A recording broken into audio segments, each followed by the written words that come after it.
Olá, seguidores. Nesse vídeo eu vou falar os motivos do porquê que a Adfionza está sendo negociado na sua mínima histórica. Que é o Thiago PS, seu canal Fica Esperto. Primeira coisa, mostrando aqui que a Adfionza realmente está sendo negociado nas mínimas. Primeiro aqui, olhando pelo Google Finance. Colocando aqui no máximo, aqui o Finance está mostrando que realmente está na mínima histórica, nesse preço de 113,80. Aqui está indicando que a mínima no dia 14 de fevereiro foi 116,92. Vou dar uma olhada aqui no site do TradingView para ver se ele traz algum dado mais específico sobre qual foi a mínima aqui no CADIF 11. Bem, deixa eu colocar aqui um período bem mais curto. Olha, aquele foi até 2020. Cadif 11 é mais antigo, mas não sei se ele era um fundo fechado. Mas aqui, segundo o TradingView, a outra mínima anterior foi na casa dos R$ 115 no dia 19 de dezembro de 2024. Então já estamos aqui no patamar abaixo daquela outra grande queda que a gente teve no final de 2024, começo de 2025. Pois bem, começando aqui a falar sobre os motivos que levaram a essa queda em Cadif 11. Foi mais de um, tá? Primeiro aqui pelo rendimento. O rendimento com certeza desagradou bastante o mercado. E aqui após vários meses pagando 1,45 por cota, que era um rendimento que não é sustentável, né? Não tinha como o Cardiff 11 manter esse rendimento. Era, era bem acima do que o fundo geralmente paga aqui, se a gente for olhar o histórico um pouco mais distante. E claramente foi um rendimento que eles pegaram para aproveitar para fazer emissão, né? Conseguiram inclusive fazer uma captação aqui no mês de março. Ah, mas, enfim, agora aqui retornou para o rendimento normal de CADF 11. Lembrando que CADF 11 ele distribui a partir da metodologia do carrego da carteira. E o que quer dizer com metodologia de carrego da carteira? Se o fundo ele paga, tem uma taxa média de IPCA mais 10, ele vai pagar o equivalente a esses 10% de forma mensal, mais o IPCA aqui da época, tá? Aqui do mês. E lembrem vocês que a defasagem para fundos de infraestrutura é diferente da defasagem em fundos imobiliários. As debêntures possuem uma defasagem muito mais rápida, tá? CRIs realmente tem uma defasagem de pagamento de 2 meses, enquanto debêntures possuem uma defasagem de 0 e 1 mês. Ou seja, para o mês de julho, que gerou esse rendimento de apenas R$ 1 por cota, ele estava pegando o rendimento do mês de junho, que foi apenas 0,16, mais a previsão para o mês de julho, que era 0,06, acabou vindo aqui 0,07. Já agora, para esse mês de agosto, a gente vai ter uma, um resultado ainda menor, tá? Porque vai pegar esse 0,07, vai ser a correção que vai ser feita entre o dia 1 e dia 15 aqui desse mês de agosto, e na segunda quinzena do mês vai pegar a deflação, a projeção de deflação da Ambima, que é de menos 0,20. Então, se a gente for pegar aqui, para esse mês de agosto, a gente teve uma deflação. Isso aqui vai impactar duramente a expectativa de rendimento para a CADF 11 aqui nesse mês de agosto, tá? Pode até mesmo vir um rendimento inferior a esse R$ 1 por cota que a gente teve aqui para o mês de julho. A não ser que eles tenham alguma reserva, que né, aquela não informa se como é que tá essa questão de reserva, se tem ou se não tem. Mas ó, se for utilizar o resultado, a minha expectativa era até de um rendimento mais baixo, tá? E para ser bem sincero aqui, a CADF 11 nunca vi ele como se fosse um fundo com bons rendimentos, tá? Aqui a gente pode observar, antes deles começarem a pagar 5,45 por cota, aqui era R$ 1, 1,25, 1,30, o que para cotação do fundo nem é tanta coisa assim.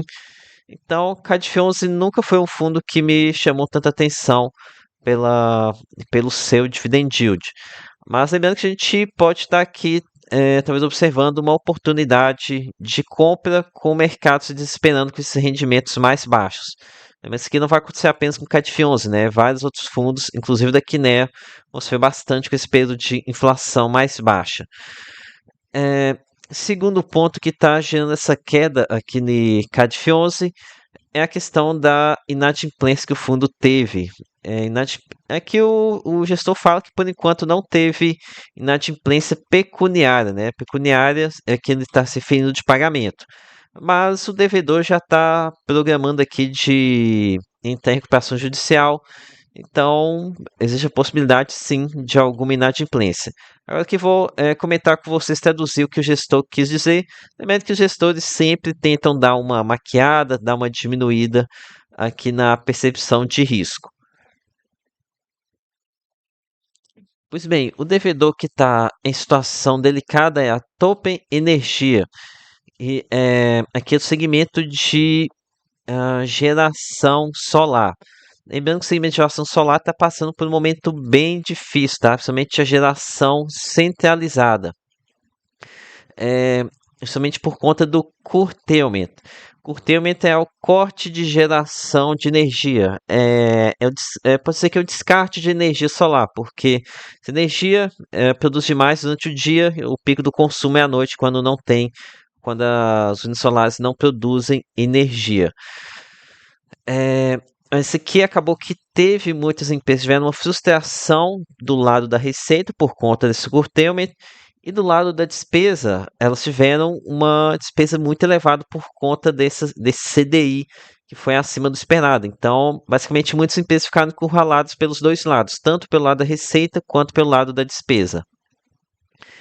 E aqui eles citam os motivos que falam atraso da operação comercial.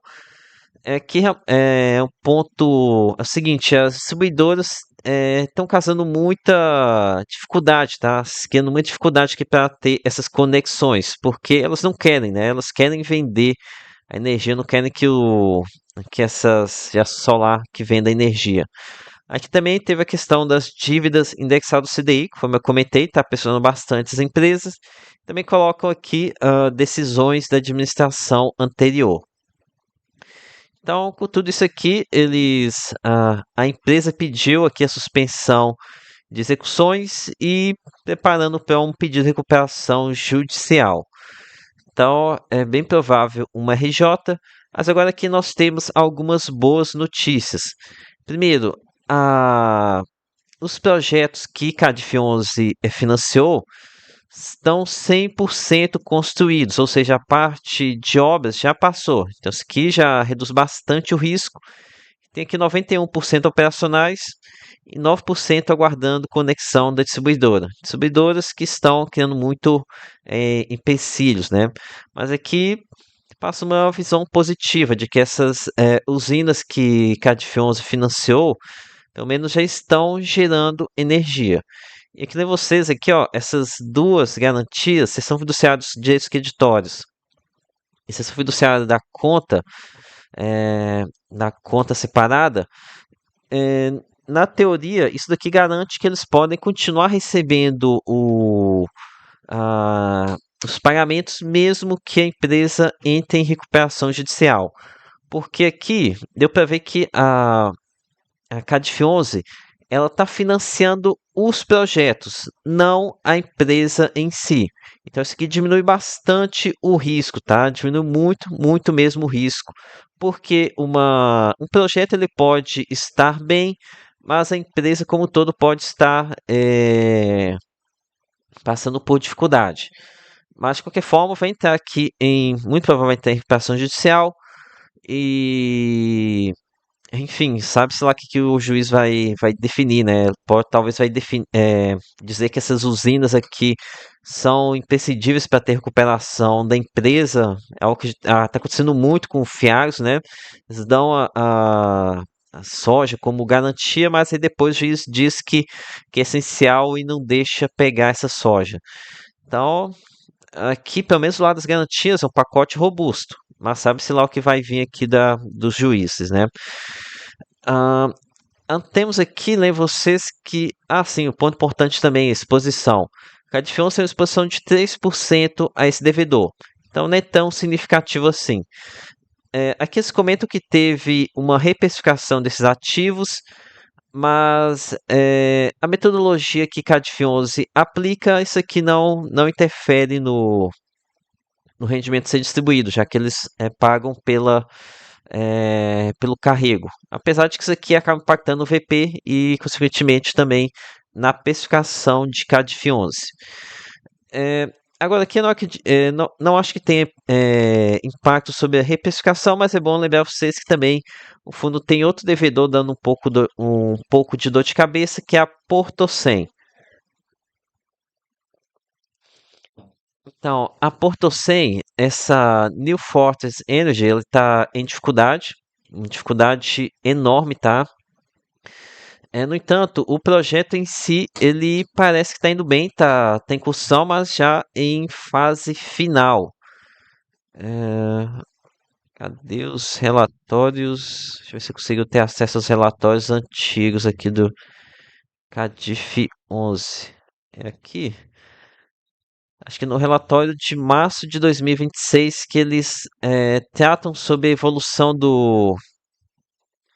Não é esse aqui não, tá? Deixa eu ver se eu consigo aqui pelo CubFi pegar o relatório do mês de março.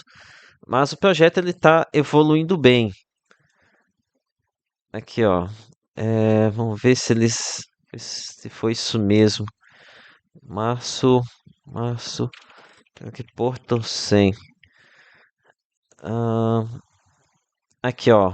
No mês de março, eles informavam que as obras do Porto 100 estavam com avanço físico de 93,60% e que a expectativa de conclusão, acho que era ainda em 2026, tá?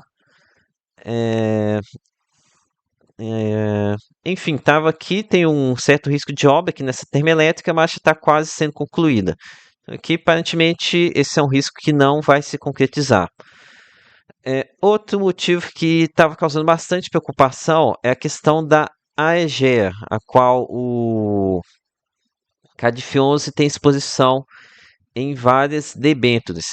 No entanto, bem recentemente, agora aqui no mês de agosto, nós tivemos um aporte de 2,1 bilhão de reais por parte dos controladores. Tem gente muito grande aqui por trás da AEGEA.